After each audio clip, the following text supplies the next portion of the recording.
from LG Institute of Engineering and Technology in the Department of Electronics and Communication welcomes you to the session of wireless communication. Today I am going to discuss about Unit 4, that is multiple access technique, with topic TDMA and CDMA. So let's start the session. As we discussed in the last session of multiple access techniques, that we can find out the number of channels by using the equation for the TDMA, that is given by the M into BT minus 2 times B guard divided by BC, where BT is the number of total band available, B guard is guard band available, and BC is our channel bandwidth. So if we put all the values, you can get the answer for number of channels. Here the difference between the equation of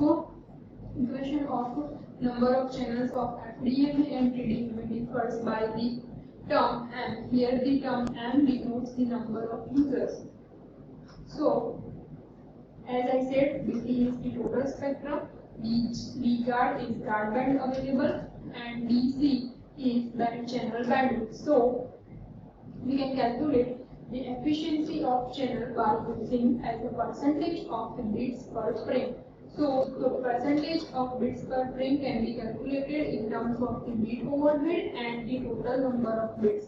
So the total number of bits depends on the number of reference bits, bits of preamble bits, guard bits, and the reference bits. So as we have already discussed about this formula in the last session, so the final equation for the bit efficiency, it will be given in terms of the total bits available for that channel. So total bits can be given as a BT, that is TF into R. So we can calculate the final efficiency as a equation for prime efficiency, that is given by beta F is equal to 1 minus B overhead divided by BT into 100. Next topic is CDMA. CDMA means code division multiple access. Here the many number of users share the same set of carrier frequency. In case of CDMA, the narrow bandwidth signal is multiplexed with the single spreading signal. Now, in case of FDMA, what will be done is individual user uses the individual frequency band. In case of TDMA, what will happen is the multiple user can access the time slot, while in case of CDMA, narrow band message signal is multiplexed with the spreading of large bandwidth of signal. So here in case of CDMA, one pseudo random sequence is generated that is called as a TN sequence for that system. Because of the CDMA, the user will require a particular code word to access the channel. Here, the main limitation of CDMA is its near-far effect. Near-far effect is because of the unbalance of the power level at the transmitter and receiver side. So because of that unpredictable power level, or maybe the unbalance of power, this near-far effect will be generated. So it may occur the interference, but somehow some amount of interference level is comparatively less than the TDMA in case of the code division multiple access, because in this case the pseudo random sequence is generated, and that's why the chances of error in this case is somewhat less. Next is, obviously because of the unbalance of power control is necessary in this case. Obviously it has a soft capacity limit, means user can change. If the number of user increases, then the interference level increases. If you want the less amount of interference, then the required number of users should be as minimum as possible. So it is completely has a soft capacity limit, means it depends on the number of users and interference. So we can say that as number of user increases, interference level also increases. Now let's see the comparison between the various techniques FDMA, TDMA and CDMA. So first let's compare with the different parameters. First parameter is about the method that can be used for FDMA. So in case of FDMA, you can see that the overall band is shared by many stations, means individual user uses the individual set of frequency band. In case of TDMA, what happens is time sharing can be done, while in case of CDMA, sharing of bandwidth as well as frequency and bandwidth as well as time slot both can be possible in case of coordination multiple access. Now, next parameter is about the synchronization.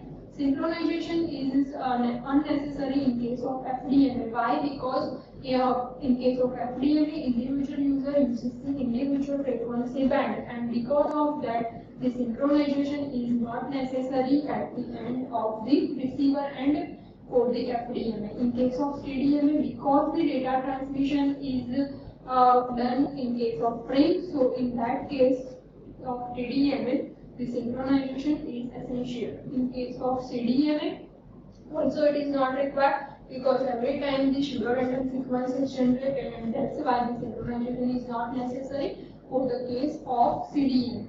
Next parameter is code word. So in case of FDMA, it is not required because it is transmitted in terms of frequency band. In case of TDMA, again it is transmitted in terms of time slots, but in case of CDMA it is required because the PN sequence is generated and it is related with the code word because the narrow band signal is multiplexed with the large band signal, and that's why here the code word is required. Next parameter is handoff. There is the transferring of mobile from one base station to another base station in case of FDMA. Obviously, the hard handoff is required because first it is one type of predetermined set of channel allocation, and because of that predetermined type of channel allocation, we can say that in case of hard handoff, the original cell or the original distribution will break, and then the new channel or set is available to the user. That means it is like a break before make type of connection in case of FDMA. In case of TDMA, it is a type of soft handoff, means first the new connection will be made and then the old connection will be broken. So it is a type of soft handoff in case of TDMA. If we want to talk about the TDMA, then in that case also the soft handoff means the first distribution will be done for the newer cells and then the older connection will be broken. The next parameter for the comparison is allotted bandwidth for that. So in all the three cases, the allotted bandwidth is 12.4 or 12.5 megahertz for CDMA, 12.5 megahertz for FDMA. Okay. Now, if we want to talk about the required channel bandwidth, so in case of required channel bandwidth, in case of FDMA, it is 0.03 megahertz. In case of TDMA also, it is 0.03 megahertz, and in case of CDMA, it is 1.25 megahertz. Now, we have the value of allotted bandwidth for FDMA, TDMA and TDMA, and even we have the value of the channel bandwidth. So by using these two parameters, we can calculate the total number of channels for all the three cases. So the total number of RF channels can be got by the ratio of the number of allotted bandwidth divided by channel bandwidth. So in case of FDMA, it is 416. In case of TDMA, again it will be 416, but in case of CDMA, it is 10 by dividing allotted bandwidth by channel bandwidth. Next parameter is usable channel per cell. So in case of FDMA, usable channel per cell is 57. In case of TDMA also it is 57. While in case of CDMA, it is number of 8. If we want to talk about the interference, then in the last session we have discussed that in case of FDMA, because of the various variables of IM, intermodulation, there will be a non-linearity generated and that will create a distortion of the signal. So interference effect of FDMA is due to its non-linearity. In case of TDMA, it is due to the incorrect synchronization because when we transmit the signal in terms of frame, so that's why in that case the incorrect synchronization will affect at the receiver end. In case of CDMA, both the interference will be present because in case of CDMA, the narrow band signal is multiplied with the large band signal, and that's why here we write that the both type of interference due to non-linearity as well as due to the incorrect synchronization both will be present. If we want to talk about the system complexity, then in case of FDMA, we can say that individual user uses the individual time slot, and that's why in case of FDMM the somewhat complexity is less because the individual user uses the same individual channel, so more related to the complex system. In case of TDMA, it is flexible, means as per the user requirement, user can use the particular time slot, so it is somewhat flexible system. And in case of CDMA also, it is a flexible system because it is a combination of slots, time slots also. If you want to talk about the sharing of the resources, then in case of FDMA, each user uses the individual channel, and that's why there is no term of sharing present in case of FDMA, frequency division multiplexes. That's why we write here that each user is allotted a unique channel, means no sharing is possible, means resource wastage is a main limitation of this FDMA system. In case of CDMA, each user makes use of non-overlapping time slots, while in case of CDMA, each user has its own PM sequence. So there is a sharing of resources is possible in case of PDMA as well as in case of CDMA. Next technique that we can use for multiple access is the one important technique is OFDM. The full form is orthogonal frequency division multiplexing. Now the best feature of it is narrow bandwidth. We have seen in the case of FDMA that there is a chance of resource wastage because of individual user uses the individual frequency band, and that's why here the main limitation of frequency division multiplexing can be overcome by using the narrower bandwidth. The second is efficient power utilization. In case of CDMA, we have seen that there is an EFR effect, means unbalancing of power will be done, so it can be reduced by the efficient use of power utilization, and that can be possible with OFDM. Elimination of intermodulation process, or in case of FDMA, we have seen that there is a non-linear effect and IM products are present there. So elimination of intermodulation product is possible with OFDM. Here in this figure you can see that the multiple frequencies are multiplexed with the orthogonal. Now the orthogonal means a correlated signal. So here there are 6 multicarriers can be used at a time to access by the user.